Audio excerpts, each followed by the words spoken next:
ich in der Grundschule, glaube ich. Ja. Jeder wollte die haben. Und da waren die Schweine teuer.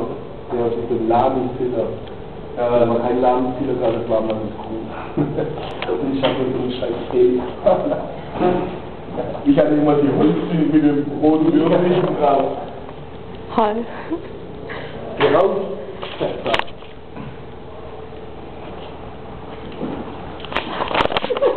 Ich dachte richtig, ne? Selber 50 oder mehr 20 Kilo Gewicht. Das sind 87 Kilo Abfall.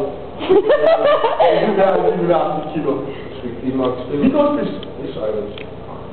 1,80 oder so. Also ich wiege nämlich 89 Kilo. Gut, ne? Wie zu größer willst? 4 Zentimeter dann. Ich wiege echt nicht, ich habe mich vorgestern gewogen. Aber ich hatte auch mal eine Zeit, da habe ich schon 95 Kilo gewogen. Ich habe ja mal 112 Kilo. Die 100 habe ich besetzt. 112 hatte ich mal. 95 war die große Grenze. Die zwei sind kaputt, oder? Nein! Jerome, lass mich los, bitte. Super Idee. Was hat er gemacht? Alter Drecksaum! Was hat er gemacht?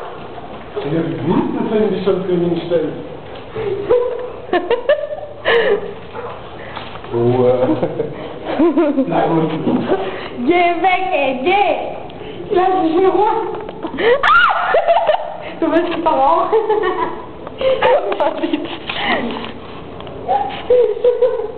Deine Füße haben das abgemacht.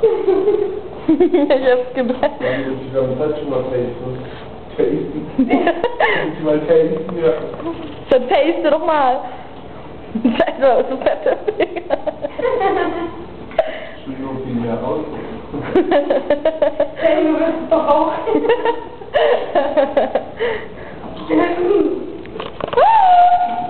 Aua. Mehr mal her.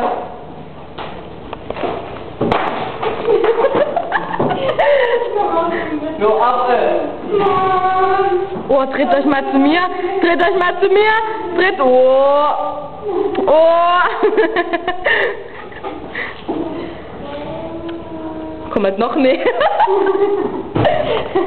Was geht ab? Da frisst deine Chips. Voll nah. Voll die Nahaufnahme.